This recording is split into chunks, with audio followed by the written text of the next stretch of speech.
Hey there, this is Bridget Danner with Women's Wellness Collaborative, and I'm here today to talk about patterns of hypothyroidism. So I'm just going to talk about some of the most common patterns and, basically kind of like which labs to run and a little basics on how to interpret them. So I'm going to take it from the top of this chart. So this is a thyroid stimulating hormone. And if you go and get a regular checkup at the doctor, usually the only thyroid marker they'll test is this thyroid stimulating hormone, which is not even a thyroid hormone. It is the hormone from your brain to your thyroid, telling your thyroid to work. So if that's all they test, then all they're testing is that relationship. So in the conventional range, they might say, oh, anywhere from 0.4 to 4.5. Sorry, I don't have the units on here. Your thyroid is where you find you have enough thyroid stimulating hormone.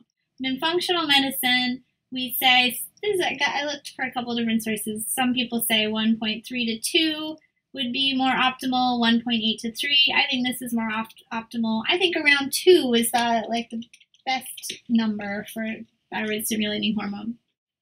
So this is like a secondary hypothyroidism if this number were too low. Or you can call it a pituitary hypothyroidism. So it's a clue that if this is low, then the brain is not stimulating the thyroid gland to work. Another tip you might have is that this T4, the first thyroid hormone that is produced, is also low or borderline. So here now the brain hasn't gone to the thyroid to stimulate it, and the thyroid is indeed producing low.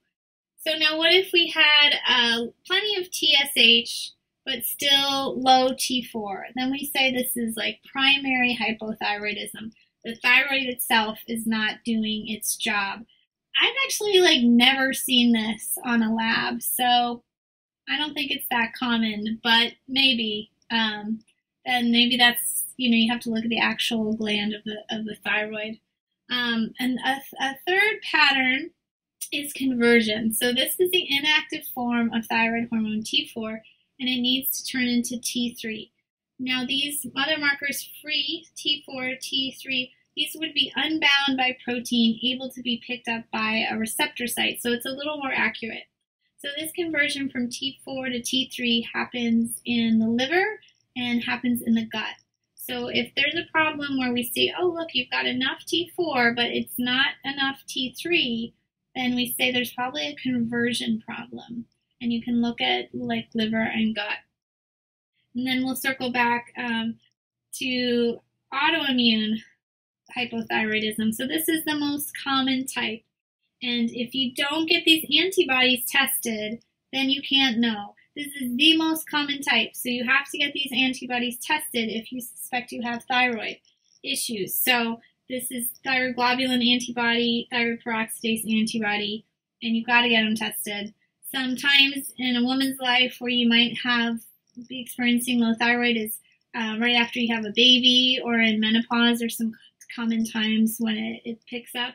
I was also just learning today that after if you spend many years on birth control, the nutrient deficiency and the endocrine dysregulation that happens on birth control could eventually put you into autoimmune hypothyroid. So just something to consider there. So I hope that gives you a little primer on some of the numbers, and if you suspect your thyroid, make sure you get the kind of doctor who will get on board to test everything for you and work with I would say a functional practitioner.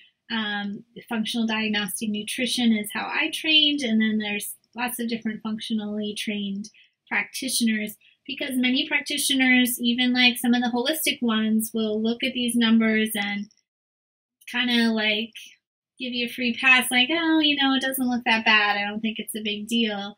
I actually had that happen to me, and then I worked with a functional practitioner, and they were like, no, actually, this is way too low, and this is borderline, and so it was really helpful for me, and I'm doing thyroid treatment right now.